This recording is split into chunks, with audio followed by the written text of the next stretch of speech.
E baixou bem lá, né?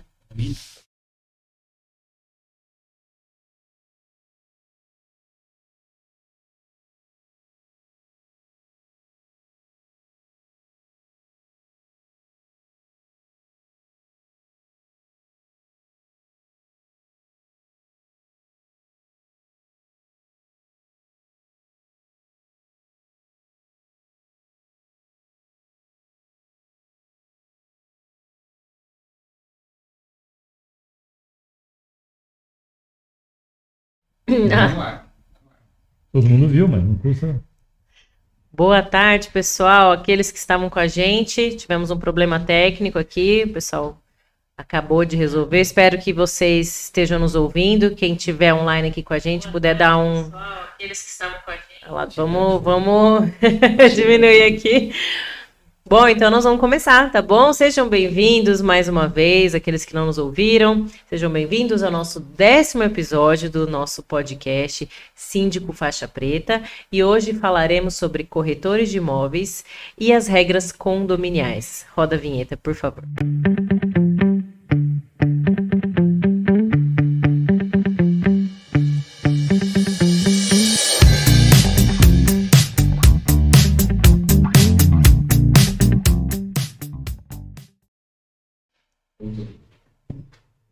Meu nome é Marília Matos Castanheira, eu sou diretora da IF3 Gestão de Condomínios e geradora de conteúdo digital da Vida em Condomínios, e estou aqui com o Dr. Carlos Matos, que é advogado especialista em direito condominial. Boa tarde, doutor. Boa tarde novamente, Marília, boa tarde a todos os nossos ouvintes e boa tarde especialmente e novamente ao nosso querido convidado, Chan. Exatamente, hoje estamos, né, com o corretor de imóveis, proprietário da Chan Imóveis, Alexandre de Souza, que é mais conhecido como Alexandre Chan. Seja bem-vindo. Boa tarde, Alexandre. Boa tarde, Carlos, boa tarde, Marília, boa tarde aos ouvintes. É um maior prazer estar aqui com vocês, né? Obrigado pela oportunidade da gente poder bater um papo aí de um assunto tão complexo, né?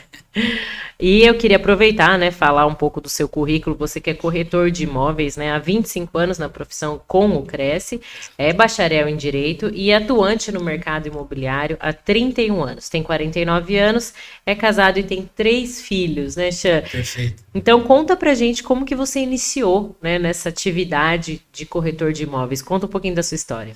Isso, eu iniciei lá em 1991, né? Eu trabalhava em uma empresa, a qual eu fui demitido e fiquei no mercado buscando uma outra posição, né, outra colocação, porém, estava naquela fase do alistamento, né, do temível tiro de guerra, então veio aquela dificuldade. Mas, logo quando fui dispensado, eu procurei uma agência de RH, entreguei um currículo, né, como eu fazia quase todas as manhãs. E uma das psicólogas desse RH me indicou para uma imobiliária, onde eu acabei conhecendo, né, o ramo imobiliário. Trabalhei inicialmente na parte de locação, né? Até mesmo fui girando em todos os setores para você ter um conhecimento da imobiliária, como funciona, etc.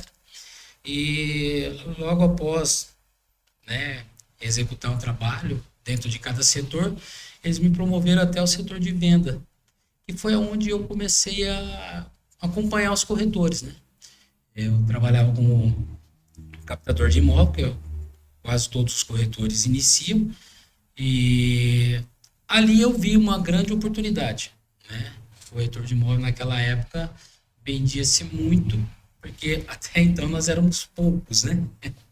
Hoje já nós temos um grande pessoal aí trabalhando como corretor de imóveis. E ali me despertou, né, em 91 para 95 eu fui promovido a esse setor de venda. E em 97 eu tirei o meu Cresce, né? Passei 2 anos trabalhando como estagiário. Assim que concluí, em 97, eu pude ter a carteira principal, né? E estamos no ramo até hoje. Graças a Deus. Até Uma das coisas que como a gente conversou bastante aqui, né? Estamos há meia hora tentando resolver nosso problema técnico aqui. Então, a gente trocou bastante informação, né, com relação a essa atividade.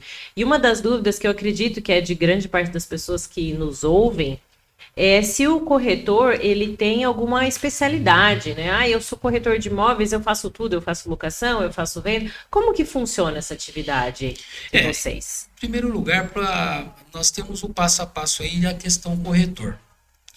Em primeiro lugar, o corretor ele é regido, né, por lei, né? Ele tem ali a lei 6.530, né, que é a lei que regulamenta o corretor de imóveis, né? Na realidade, ela é uma lei que veio atualizar. A nossa primeira lei instituindo o corretor de imóveis é a lei 4.116, que é de 1962, né? Depois, agora, em 78, veio essa atualização. Então, nós temos o CRES, né, que é o órgão que nos fiscaliza, é o órgão que nos organiza. E o corretor, ele tem, quando formado, né, ele tem aí um leque de trabalho para ser feito. Ele pode ser um corretor dentro da área rural, ele pode ser um corretor na parte urbana, né, mas cada um vai seguir aquilo que se identifica, né? Então não tem assim exatamente uma especialização. Ele pode, ao longo do tempo, ele se especializar em algum produto, em lançamento, né, que é o que hoje a gente mais vê. Ele pode se especializar em vender fazendas, em vender sítio, terreno. Então, enfim, são aí várias oportunidades, são vários eixos aí que ele pode buscar dentro da profissão.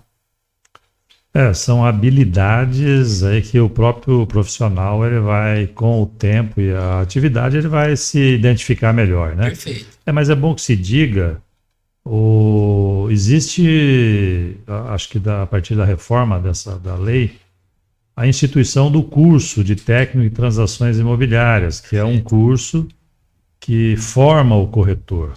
E tal qual as outras profissões, ele forma de uma maneira geral para atuação ampla, né? Perfeito. E aí, depois, com o passar do tempo, vai se especializando. Exato, vai buscar aquilo que ele entende que é o que ele mais gosta de fazer. Sim.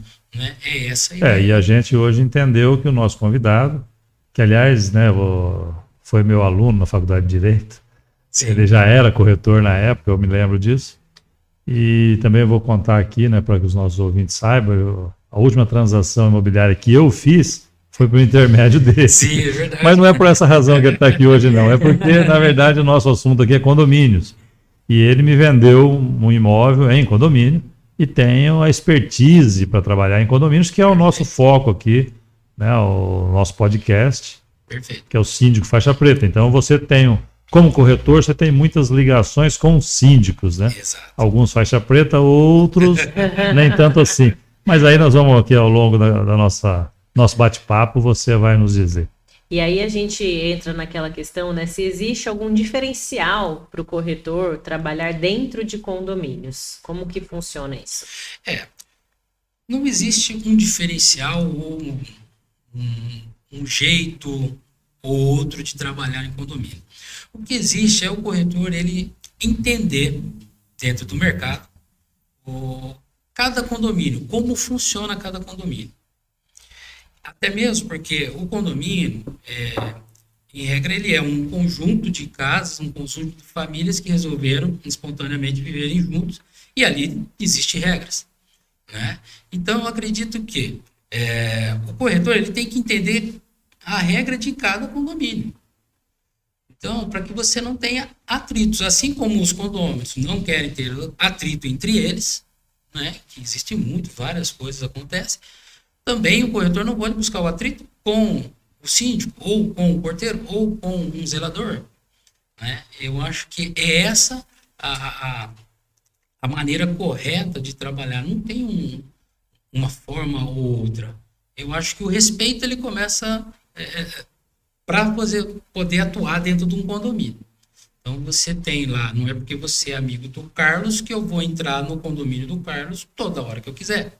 porque eu conheço o Carlos. Não, existe uma regra. E ali dentro você vai entrar e você tem que obedecer as regras que estão ali. Existe uma regra padronizada para a maioria dos condomínios, para a entrada de corretores, costuma ter essa regra padrão ou não? Cada condomínio tem a sua regra específica, alguns mais, outros menos, como que funciona? Cada condomínio, ele busca, primeiramente, a segurança. Então, você quer morar num condomínio justamente por causa disso. Então, você tem que ter uma certa identificação, né? Muitos condomínios hoje já estão prestando essa identificação para todos os serviços, não só com o corretor, mas toda a prestação de serviço, com o facial, né? Outros condomínios te obrigam a ter a autorização do proprietário do imóvel, e outros vão te exigir pelo menos o CRESSE. O número do seu CRESSE, ou o número da sua RG, ou até mesmo o seu CPF. Agora, o que tem que ser bem claro é a forma com que o condomínio exige a identificação ou a permissão que você entre, você tem que fazer conforme eles queiram. Porque imagina você ir lá num condomínio, que é onde você está com o seu cliente dentro do carro, e você entra de qualquer jeito.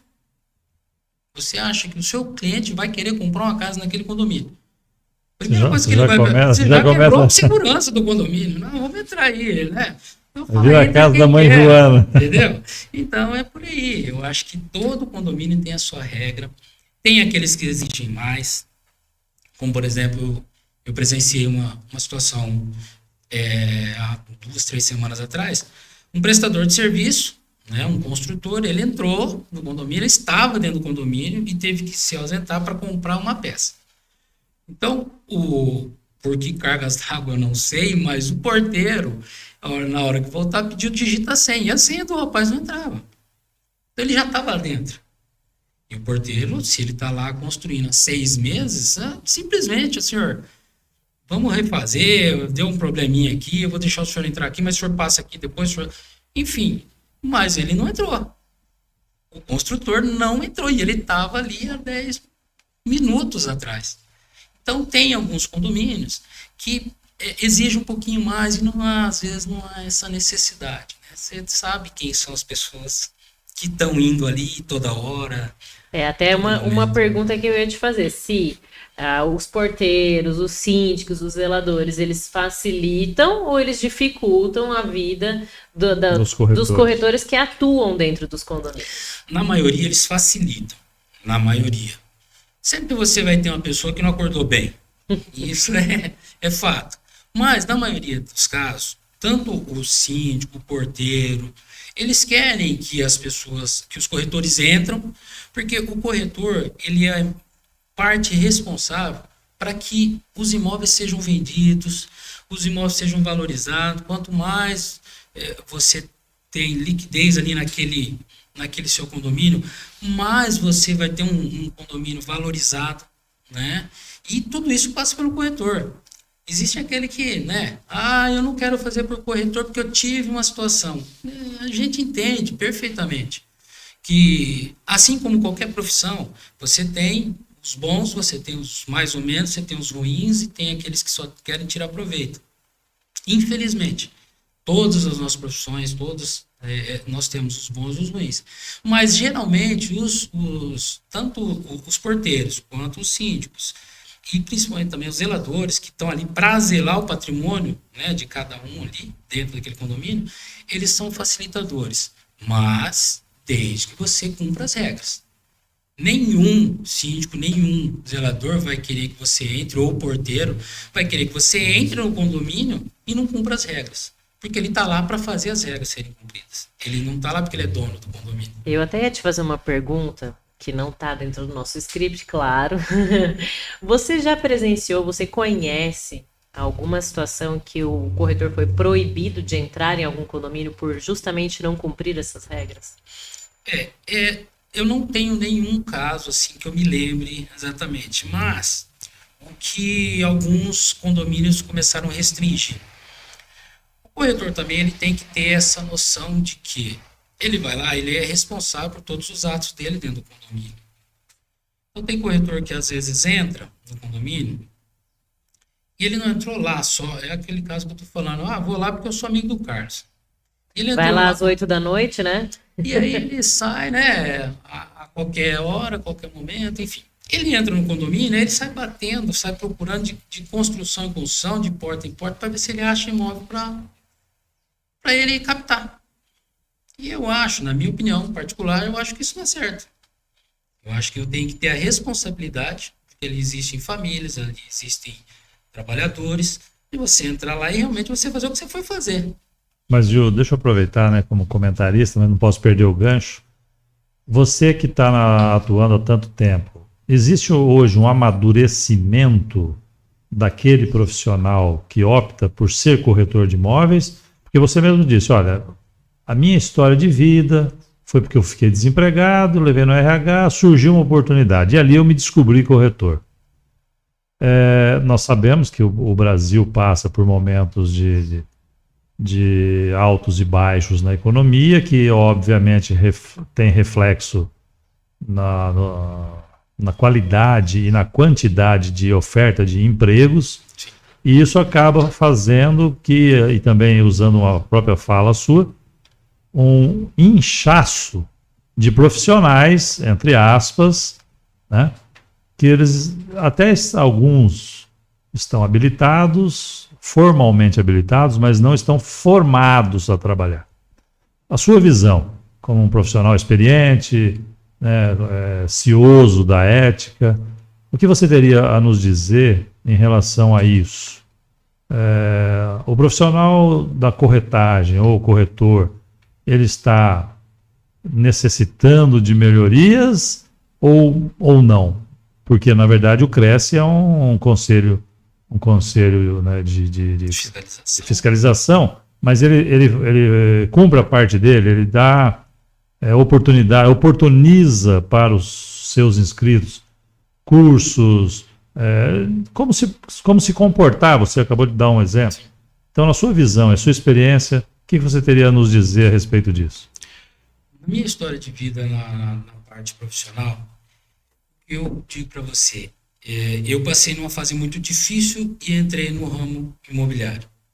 Esse período da dificuldade é aquele negócio, você aprende por amor, você aprende na dor. E no meu caso foi na dor. Eu antes não era um profissional. E quando eu tive a oportunidade de trabalhar como corretor, eu me tornei um profissional. Eu queria uma profissão e eu achei. Porque quando a gente vai para a faculdade, a gente vai fazer um curso. No meio do caminho você desiste, porque não é aquilo que você quer. E quando conclui também, de repente, não quer mais seguir aquilo, porque não é aquilo que você... Então, eu descobri a profissão corretor e me apaixonei pela corretagem. Eu me apaixonei por isso. E é uma coisa que me traz prazer de fazer e alegria.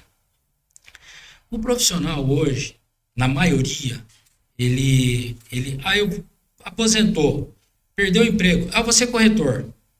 Então, ele não sabe ainda, nesse momento, ele só acha que corretor dá dinheiro. E hoje, o amadurecimento que a gente precisa ter... Quem pensa assim, fatalmente... E é aquele negócio, não adianta o cara fez uma venda, 2, 3, não é o jeito que ele começou, o jeito que ele vai acabar, né? É isso que você tem que ver, né? Então... Porque você não está vendendo um pastel ali, né? Exatamente. No caso. Tem vários problemas para serem resolvidos pós-venda, né? Só que esse amadurecimento, ele vem ao longo do tempo. Porque, geralmente, quem entra hoje, ele entra pensando no dinheiro. Se ele, de fato, se identificar e é aquilo que ele quer, é a profissão que ele descobriu, foi o meu caso, você não começa a olhar para o dinheiro, você começa a olhar para a pessoa. Porque ele é um meio transformador. É um meio transformador. E muitos corretores, no início, ele não tem essa visão. Essa visão. Ele tem a visão de... vou ganhar dinheiro, vou arrebentar, vou vender. Mas se eu ficar aqui nesse plantão aqui, eu vou ganhar 2, 3 mil reais numa vendinha. Se eu fizer 4, só que ele senta num plantão, aí ele tem que ficar obedecendo um ciclo, né, de pessoas que vão atender, né? Tem 10 corretores lá, então cada um vai atendendo. Tem dia que ele nem atende, ele começa a animar. Não, mas é isso que é ser corretor? Então eu digo, não é isso que é ser corretor. Isso daí é um tirador de pedido, você tem lá um empreendimento, você vai lá tirar o pedido. Mas o filão condomínios ampliou o leque, né? Sim. Isso aí acaba trazendo, assim, para esse tipo de pessoa que ainda não se descobriu, Não se descobriu, acaba sendo ele um enxerga uma estímulo. oportunidade. Ele enxerga uma oportunidade de resolver o problema dele naquele momento. Meu problema é dinheiro, estou apertado, estou com conta para pagar, enfim. Mas a hora que ele começa a trabalhar, é por isso que muitos desistem no meio do caminho. Porque a vida do corretor, ela não é uma vida como toda profissão.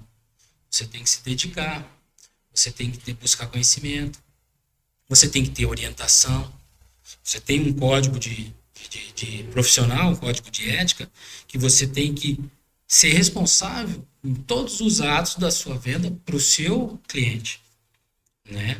De tudo. Né? Eu vi até, tem uma pergunta de um ouvinte aí dizendo da responsabilidade, se a gente tem a responsabilidade de apresentar os débitos condominais. São todos os débitos, não só condominais. Água, luz, IPTU. Né? Você tem que saber se esse imóvel está apto a ser vendido ou não, se ele tem uma penhora, se ele tem um processo em andamento que possa vir ocasionar uma penhora. Enfim, então esse amadurecimento ele vem com o tempo. E muitas pessoas acham que isso é do dia para a noite. E não é. Eu tenho 30 anos trabalhando no ramo imobiliário. 25 anos com um Cresce registrado.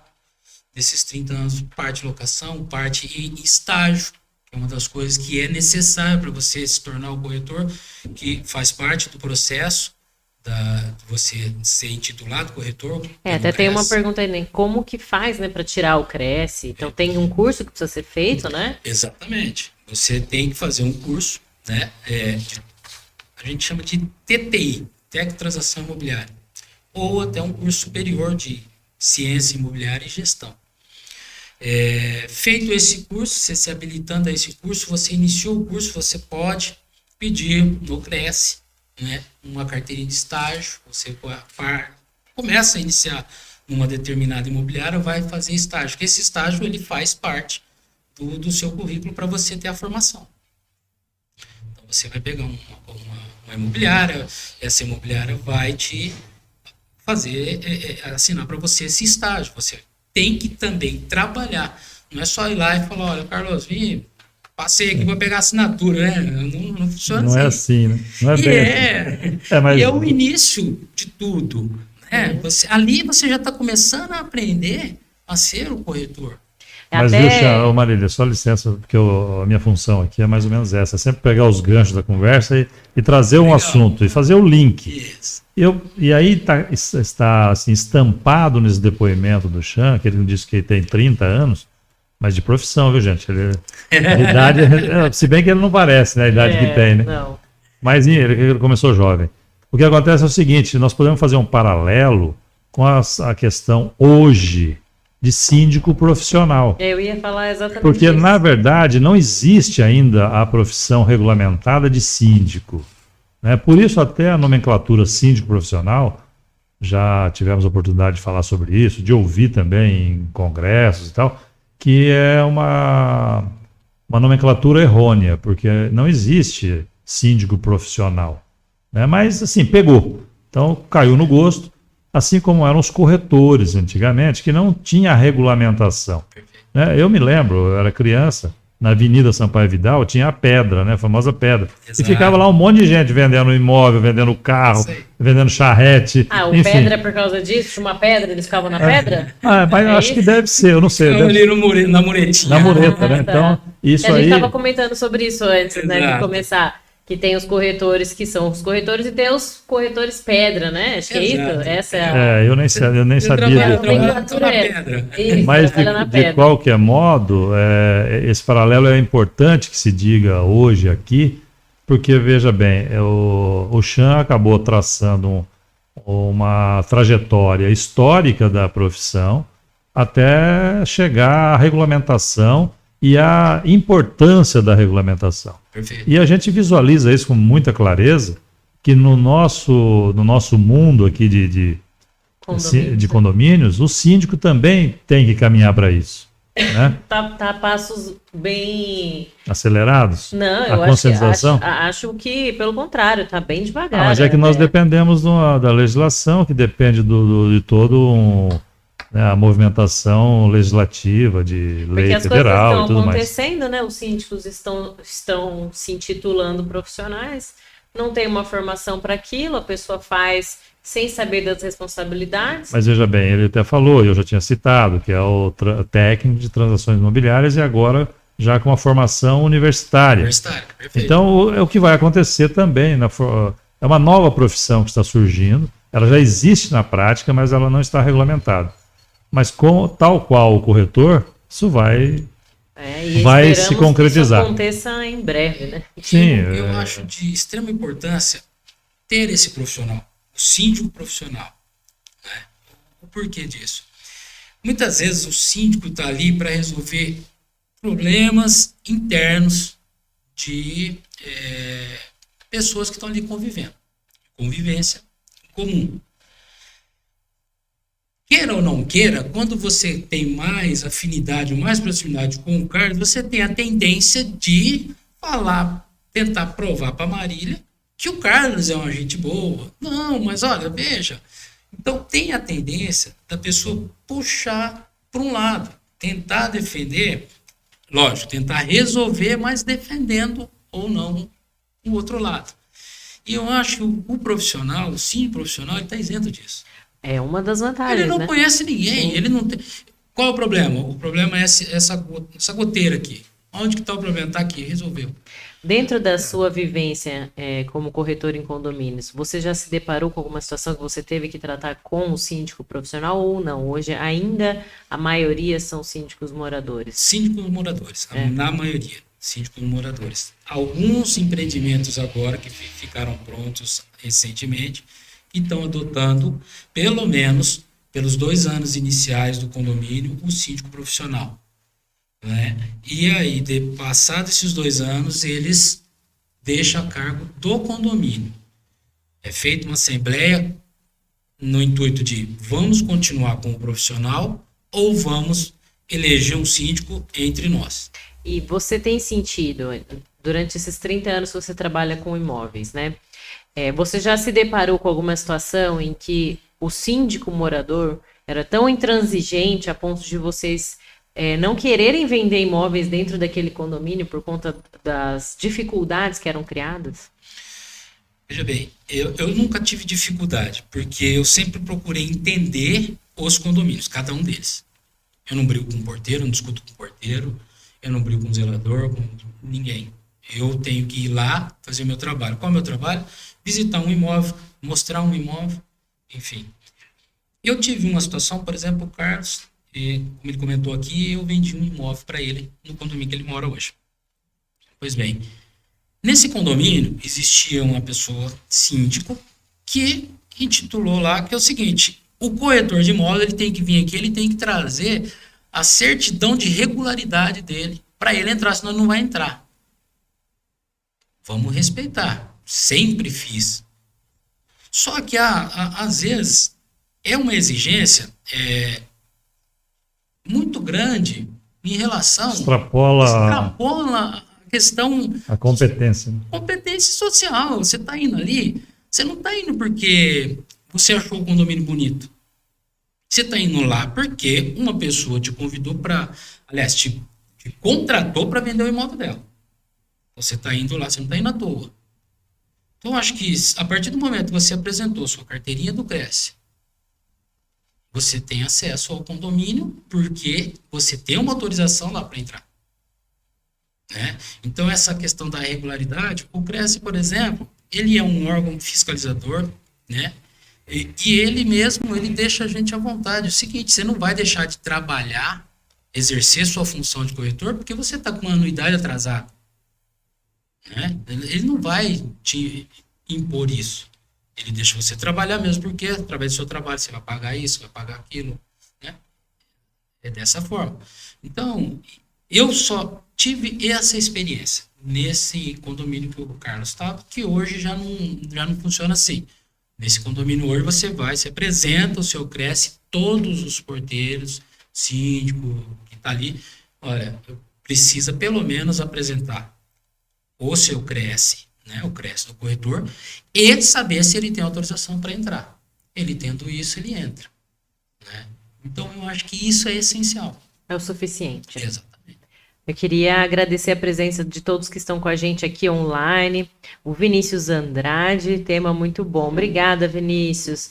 O Alexandre, que está aqui com a gente, Alexandre Costa, Natanael Cavalcante, Alessandra Bernava, Karen Gomes, o Ricardo. Ricardo mandou um gol do Santos. Robson Costa. A dona Glória Jerônimo está aqui com a gente. Boa tarde, dona Glória. Vamos ver aqui quem mais. A Flávia Oliveira e a Luciana Duca está aqui com a gente. Minha irmã, um abraço para ela. Lá. Obrigada, viu, pessoal? Vocês estão aqui conosco. Eu queria aproveitar, Chan, e fazer uma pergunta para você, que eu acho que já aconteceu isso em outros lugares, e muitas pessoas têm essa dúvida, que é assim, quando o síndico ou o zelador, né, ele apresenta um potencial comprador para o corretor de imóveis, essa pessoa que apresentou, ela tem direito a uma parcela da comissão? Como que funciona? Na realidade, quem tem direito à comissão é o corretor de imóveis, desde que ele consiga o resultado, que é unir as partes e fazer a transação. Essa questão de ter uma participação em comissão, isso daí é aquele negócio do acordo de interesses. Eu, como corretor, tenho interesse de captar clientes, né? E eu vou buscar isso daí da melhor forma possível. Seja indo atrás de uma portaria, né? De um condomínio, olha, o senhor não tem aí. E seja também o próprio porteiro, o zelador, o síndico me procura, olha, é o seguinte, tem um ali que quer vender, você não me dá uma participação? Isso é normal acontecer. Só que não é que ele tenha o direito, tá? Eu acho que uma indicação que você dá a uma pessoa, eu acho que isso é louvável. E você isso tem que partir de cada um. Você dá uma participação ou não para a pessoa. Tá? Porque senão vira... Você vai arrumar sócio. Você vai arrumar sócio. Porque daqui a pouco o cara te manda 10... Mas sócio só no faturamento, na responsabilidade não. Entendeu? Os deveres não, né? Os deveres não, não, folha, né? Que isso. você tem que pagar, não. Então, hoje eu acho que assim, é mais uma cordialidade da pessoa de reconhecer que você foi ajudado. Não que ele tenha o direito. E isso a pessoa não tem que pedir para você. Eu acho que esse reconhecimento que ele te indicou alguém tem que partir de você. Você pode dar um vinho, né? Eu Você estava pode ouvindo, dar um hoje, presente. tava ouvindo hoje na Jovem Pan, né? Fazendo lá no Giroto, e eles estavam falando de vinho. Tem vinho de 2, 3 mil a garrafa. Hoje está pro Dia dos Pais, né? Veja bem. Então pode ser isso, Chan. Você dá um vinho, né? Barato desse. Né? Eu tive um cliente que falou para mim, falou assim, você não faz um contrato para mim? Faço, parei tudo que ia fazer. E depois ele falou, né, para mim, não, depois eu vou levar uma cervejinha para você. Eu falei, fique tranquilo, fique em paz. Aí, passado uma semana, ele apareceu lá com um fardinho de Skol para mim. Eu falei para você que ia trazer uma cervejinha. Então, às vezes, sabe, essas coisas. E, assim, eu penso que você tem que dar atenção a todos, né? E a responsabilidade, que é uma coisa muito importante. Então, a pessoa, às vezes, ela pede para você uma participação, mas ela não sabe a responsabilidade que você tem de você fazer o negócio. Você ir lá e cuidar de documentação, você ser responsável por aquilo. Você não pode vender uma casa e amanhã depois vão bater na sua... isso aqui tudo de IPTU, estamos levando sua casa para leilão e a pessoa não tem essa noção. Então, eu acho que é por aí, sabe? É um acordo. A pergunta é delicada, né? Mas na verdade... Eu até ia te fazer uma pergunta aqui, porque a gente tem ouvido muito falar sobre compliance, né? Existe o compliance condominial, isso existe, né? A gente trabalha em cima disso. Como funciona o compliance em imobiliárias? Isso já tem sido atuante, isso? na atividade de vocês? Veja bem, dentro das imobiliárias, as imobiliárias antigas, como que funcionam? Existiam 2 imobiliárias fortes em Marília há tempo atrás, né? E dentro dessas imobiliárias eu como mais antigo, nós fomos criados que nós não poderíamos ter contatos, nós não poderíamos ter parcerias, essas coisas todas, né, dentro com outras imobiliárias. Só que isso foi mudando ao longo do tempo. Isso daí, hoje, não dá para você viver sozinho, né? Então, hoje, eu, por exemplo, eu tenho aí uma situação, por exemplo, de parcerias, tá? Todas as imobiliárias, elas têm os corretores que eu conheço, e eles me conhecem. Eu não sei se os donos das imobiliárias sabem que eles fazem parceria comigo, mas eles me veem na imobiliária ou fora da imobiliária, mas fazem as parcerias. Mas isso é assim, como que eu vou te posicionar? Eu acho que deve existir vamos dizer, uma união entre nós todos, né? Eu acho que dentro dessa situação Ver o seu concorrente como não um concorrente, mas um parceiro de negócio e não um inimigo. Eu vou contar uma história para você de 2014, 2015. Eu não fechei porque Deus não quis, né? Primeiro eu fundei a Chan Imóveis em 2011. Em 2011 nós estávamos com um mercado que era uma maravilha.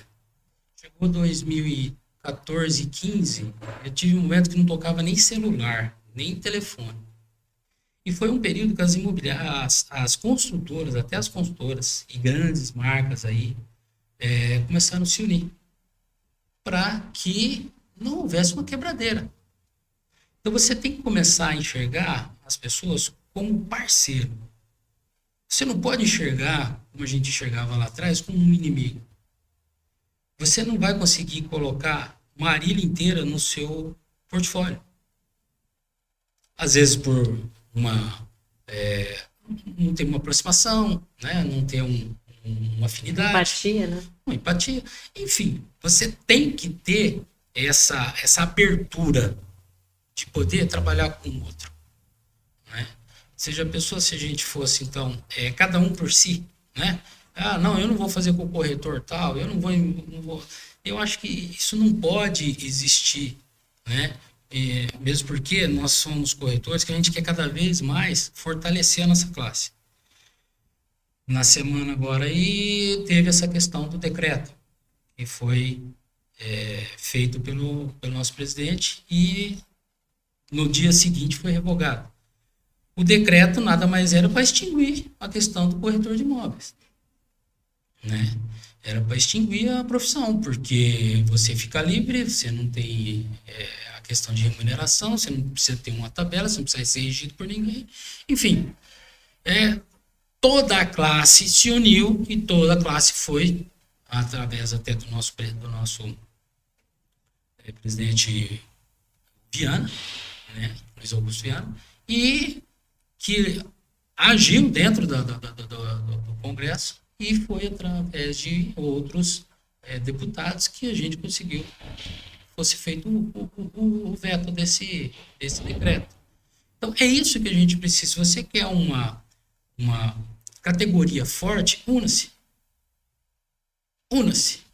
Você não tem que criticar, né? E não tem que achar que você você querer só para si, né? Não pode existir um monopólio.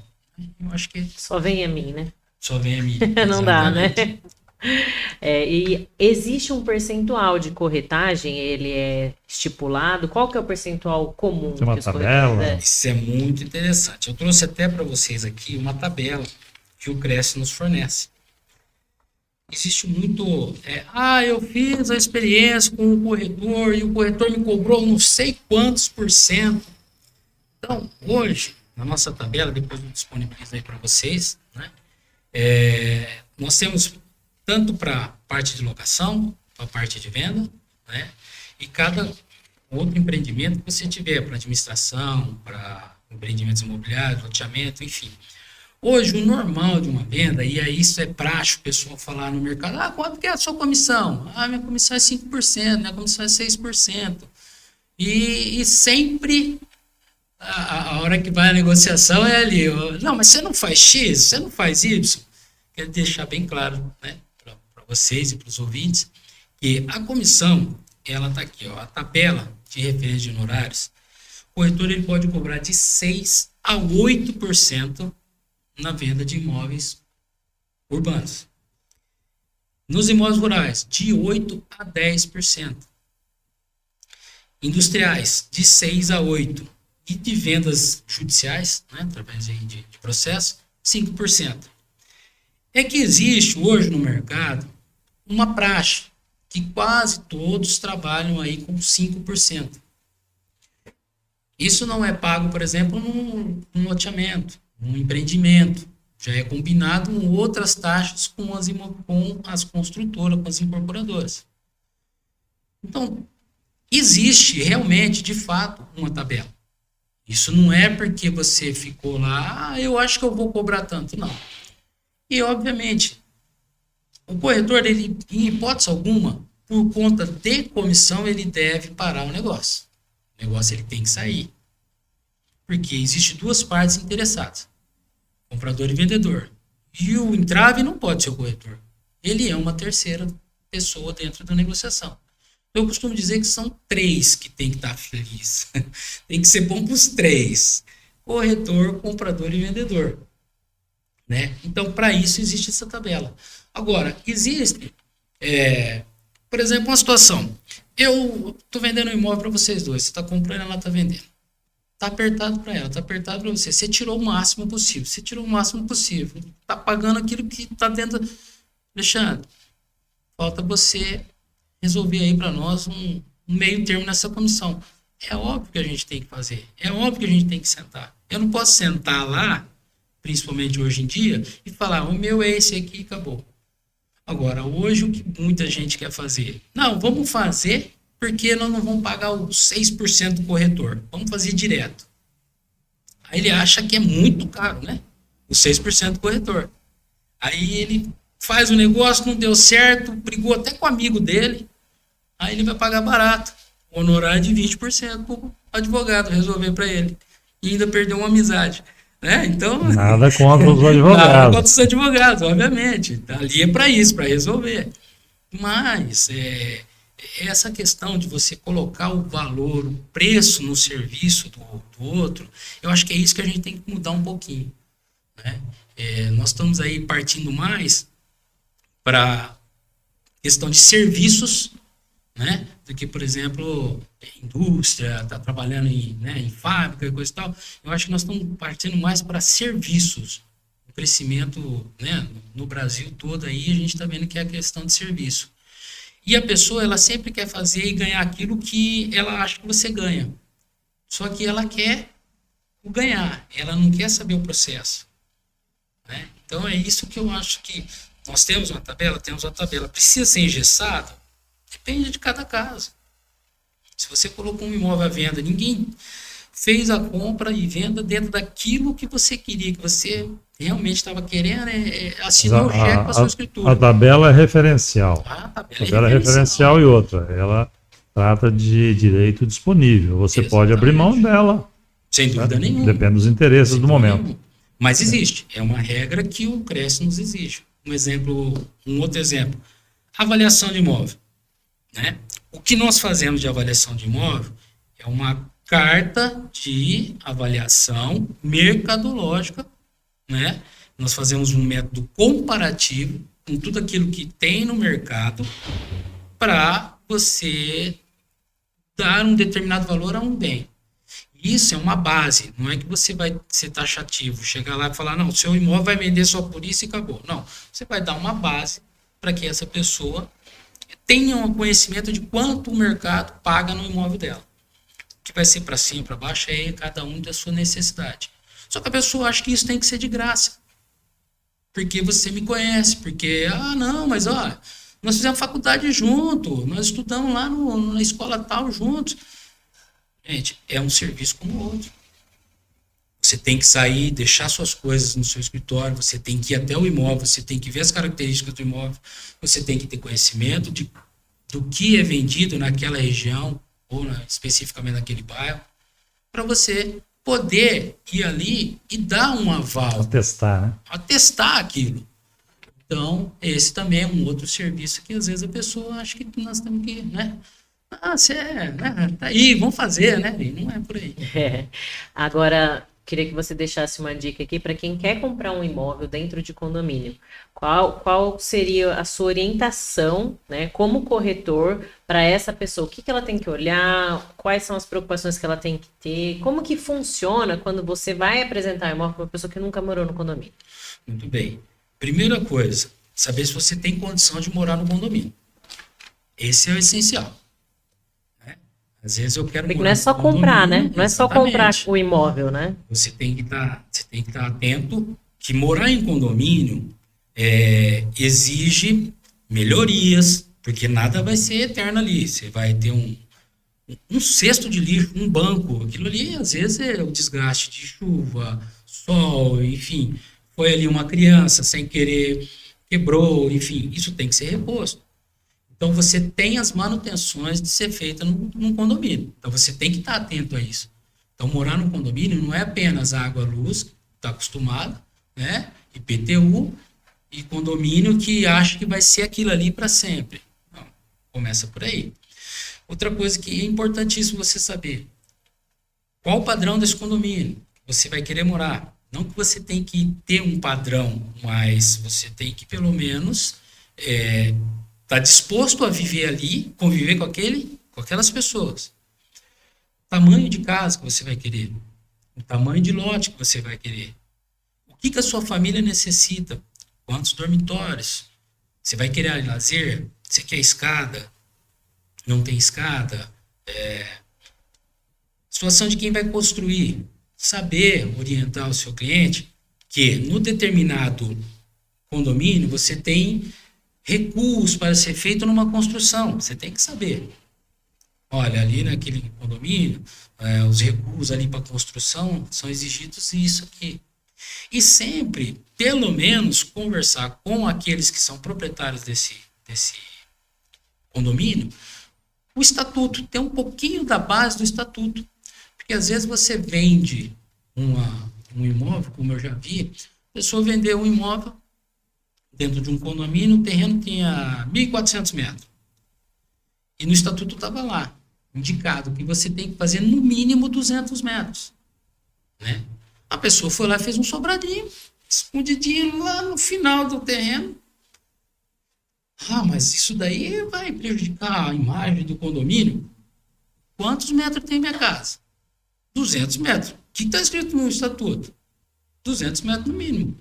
Quem vai morar dentro da casa sou eu. E a pessoa não está errada.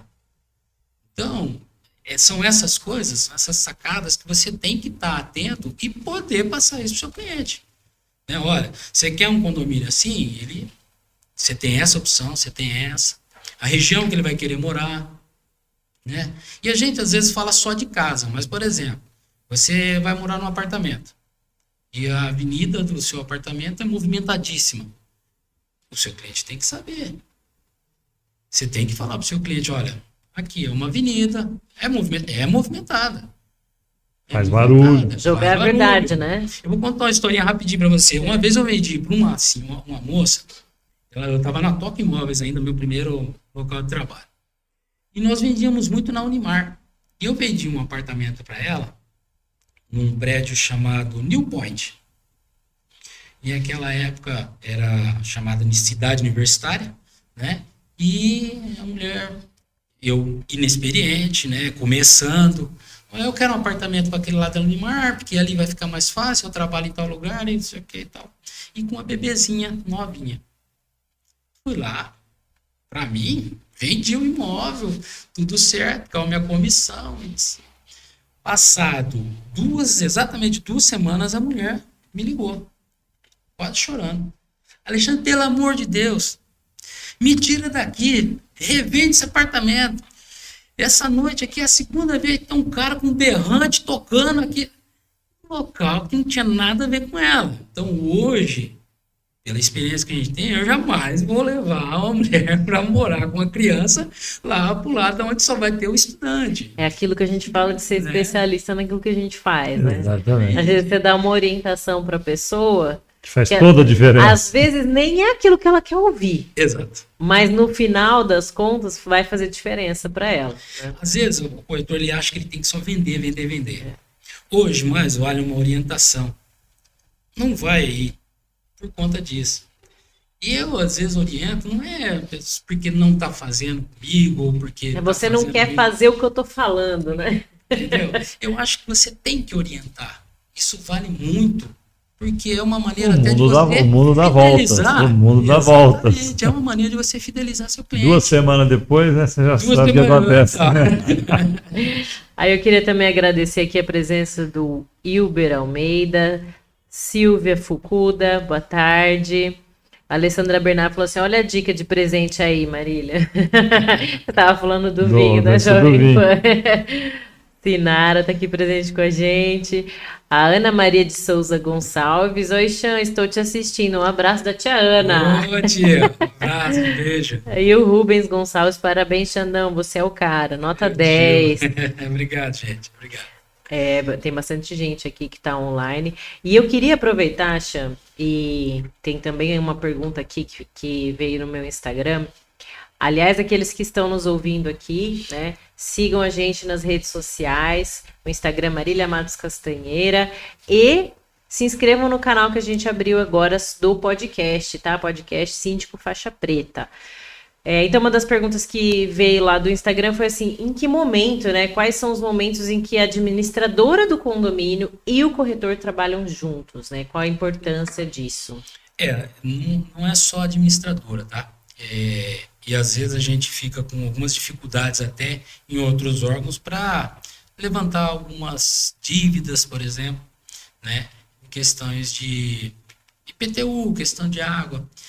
Nós temos aí essa questão de lei, né, de proteção de dados, muito importante, diga-se de passagem, até é um assunto para uma outra oportunidade, mas é de extrema importância, porque às vezes a pessoa faz o negócio e acha que é só o negócio.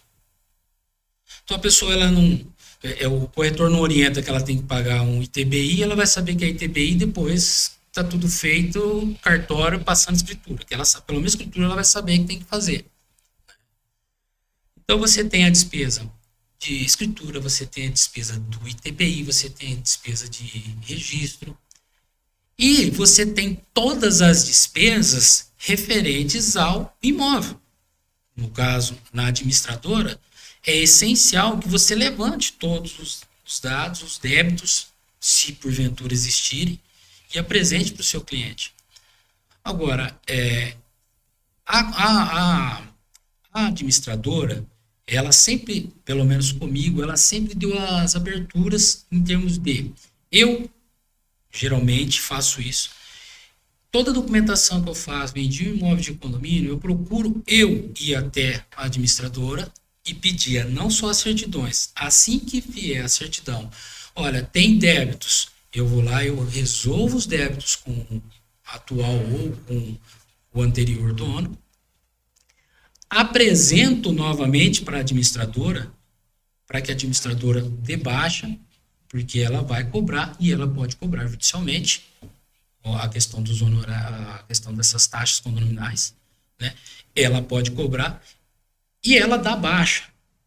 Algumas administradores, elas só impedem que eu faça a troca de nome. Mesmo apresentando uma cópia de escritura, ou a própria escritura, ou a própria matrícula do imóvel registrado, porque é uma determinação da administradora. A administradora, ela quer que o dono vá até lá. Às vezes para dar mais uma informação, ou passar algumas condições, situações que é do condomínio e é da administradora em si. Então, tem essa questão. Mas, no geral, tem que existir essa dobradinha aí, né? Porque é uma forma de você levantar os débitos e fazer com que... nós trabalhamos mais ou menos assim, como um cobrador. né? E de graça, porque você vai, busca os débitos, resolve e traz resolvido para dar baixa. É uma vantagem para o condomínio, né, para a pessoa que está comprando e para a pessoa que está vendendo. Exatamente. Então, com essa lei... Mas isso faz parte da atribuição do corretor. Atribuição do corretor, exatamente. O corretor que está ciente das suas obrigações como profissional, Exatamente. ele tem que se dar esse trabalho. E né? muitos não fazem. Não fazem. Sim. Muitos não fazem. Então, ele acha que vendeu, o problema de resolver tendências e tal, é seu. Ah, não, você vai lá e resolve. E não é assim. Às vezes a pessoa não está nem sabendo, né, desse vai lá e resolve. Não. Ela é surpreendida com o débito condominial. Exatamente. Ele fala, não, mas isso é do antigo proprietário. Meu amigo, você comprou o imóvel, agora ele é seu. Parabéns. Já aconteceu comigo de esquecer, às vezes, de um órgão. Não vai, passou. Tal. Mas nós somos passivos de erro. Sim. Mas vai lá, pega a responsabilidade. Não, você dá aqui que eu vou resolver. Eu vou lá, vou receber do Carlos, vou receber da Marília, depois eu volto, eu te pago. E um negócio da questão de proteção, que eu estava falando da lei de proteção, por exemplo, hoje, para a prefeitura municipal, eu não consigo levantar os débitos sem o proprietário. Né? Tenho que ir lá pedir para que ou eu faço pelo site. A prefeitura dá essa abertura de você fazer pelo site. Mas ir lá, pessoalmente, trocar um nome, eles não permitem, porque é a proteção. Eu até entendo. Só que nós, corretores, nós trabalhamos como um cobrador, como eu estou falando para vocês. Eu vou lá, eu vou buscar... eu não vou lá buscar aleatório. Não vou chegar lá e pedir a conta de uma pessoa que eu não estou fazendo você uma não representa. imobiliária. Então, eu acho que se eu cheguei lá, pedi... Mas você não tem uma procuração desse seu cliente formalizada? Às vezes não, né? Então, às vezes não. Por exemplo, você pega um cliente que é de fora. Né? Você já tem a dificuldade dele vir para cá, ele já está falando para você, ó, resolve aí para mim, manda para mim por e-mail, né? Eu não consigo acesso aqui, enfim, por algum motivo, né? E assim, não estou falando nada contra a questão de prefeitura, é o que eu falo, cada setor, cada você tem a sua forma de trabalhar, né? E você está ali para participar das regras, né?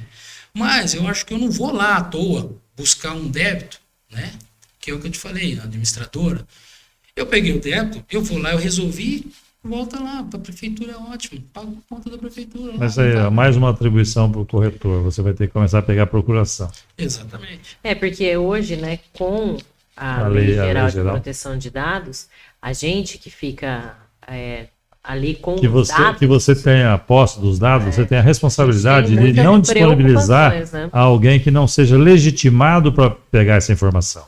Porque essa informação ela pode ser usada de maneira, como você está dizendo, mas ela também pode ser usada de maneira indevida. E a lei veio exatamente nesse sentido, para que haja, né, esse cuidado da não divulgação. Né? Então... O Alexandre Costa está mandando um abraço para você. Opa! Valeu, Alexandre. E a Silvana Augusto, que é a nossa síndica aqui, ela mandou uma pergunta para você, Alexandre. Na administração de aluguel de imóvel, é praxe juntar o valor de aluguel e valor de taxa de condomínio? O repasse da taxa de condomínio, como que ele é feito? Bom, no caso do meu escritório, eu não atuo com aluguel. Tá? Eu não atuo com aluguel. Mas aí eu vou te dizer um entendimento.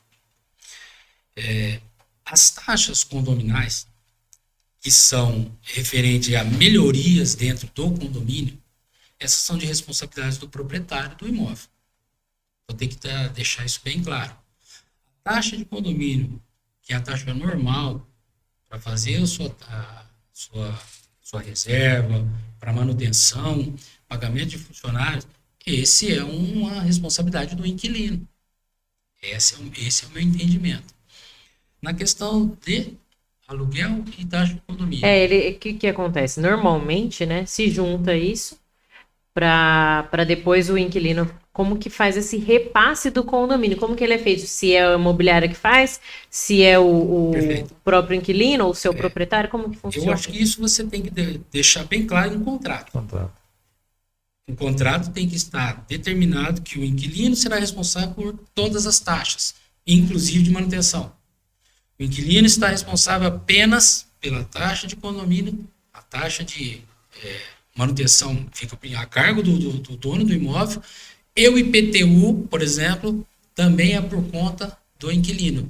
Mas aí é bom que a gente esclareça a síndica, né? Que na verdade o contrato de locação, ele é um contrato particular entre partes, entre pessoas, de livre pacto, desde que não infrinja nenhuma norma, nenhuma regra, nenhuma lei estipulada. E nesse caso, tanto a taxa de condomínio quanto o IPTU são ônus que decorrem do imóvel, que pode ser transacionada livremente entre as partes, entre o locador e o locatário. E é bom que se diga, principalmente para os síndicos, que em última instância a responsabilidade é sempre do dono do imóvel, independentemente do que está constando no contrato. O dono do imóvel responde. Se ele fez um contrato mal feito, ou dito contratinho, né? Não é verdade? Que a gente tem arrepio ao ouvir, aí é problema dele. Né? É importante dizer também que até foi uma das dicas que a gente deu no podcast que nós falamos sobre inadimplência, que para diminuição da inadimplência, até para que o proprietário não seja futuramente surpreendido com uma taxa lá devedora de, sei lá, meses, 10, 11 meses sem pagar a taxa de condomínio, que, como é uma transação entre as partes, que o proprietário pode colocar aquela taxa condominial de responsabilidade dele, sendo que o repasse vai ser feito pelo inquilino. Então, o inquilino vai pagar junto com a taxa de locação, né, o valor da taxa de condomínio, mas quem vai ser responsável por pegar o boleto e pagar vai ser o proprietário. Então, essas nuances, apesar do nosso convidado hoje já disse que não é da expertise dele, não é do cotidiano da empresa dele, mexer com locação, mas obviamente ele tem conhecimento disso. Mas é bom, né, que se diga que tem que sempre procurar um profissional especializado. Né? Evitar fazer. Não existe nenhuma lei impeditiva de que o proprietário alugue diretamente. Porém, todas as nuances e os riscos sempre será dele. Assim como a venda também. Exatamente. Né? Que ela tem os seus problemas que precisam ser solucionados. E se a pessoa optar por não contratar uma pessoa especialista no assunto, ela vai ter que solucionar os problemas, né? Risco. O que você sente hoje que é a maior dificuldade ali pós-venda? O que pode gerar maior dor de cabeça para quem opta em não ter um corretor? Olha, veja bem. Tem que contratar um advogado. Como ele acabou de falar. O ônus de você contratar diretamente vem até pela questão social de, por exemplo, eu posso estar vendendo um imóvel, intermediando a venda do imóvel, eu escuto coisas do corredor, do vendedor e do comprador que eu não preciso passar nem para um nem para outro. Só que se eles sentarem junto e uma colocação que fizer... Já desanda o negócio. Às vezes o sonho vai por água abaixo. E aí eu gostaria só de colocar... Corretor, eu só gostaria de colocar o seguinte, eu posso me pôr nessa posição. Porque por mais que eu queira dispor de um bem que eu tenha, eu não vou gostar que o comprador, ao invés de ele pedir um desconto, ele comece a depreciar o meu bem. É isso aí. Então, por isso que eu sou advogado há 40 anos.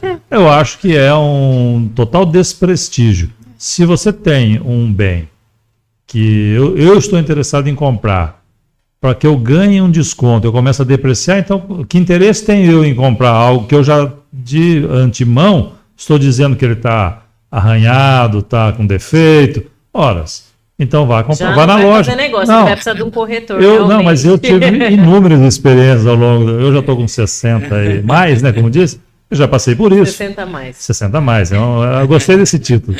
Então, na verdade, assim, isso se dá muito em carros, né? Vai vender o carro, o cara começa a falar que o carro está arriscado. Eu já tive a oportunidade de falar assim, amigo, você não quer carro? Vai lá na agência, compra um zero. E eu também não vou gostar que alguém venha comprar um imóvel meu e dizer, olha, mas está com isso. Horas. Então, são opções. Né? Exatamente isso. É conta e risco de você... E outra, quando a pessoa contrata direto, se ela não tem experiência, por exemplo, de fazer venda de imóvel, que a maioria não tem, ela não vai saber o que ela tem que se preocupar naquela venda.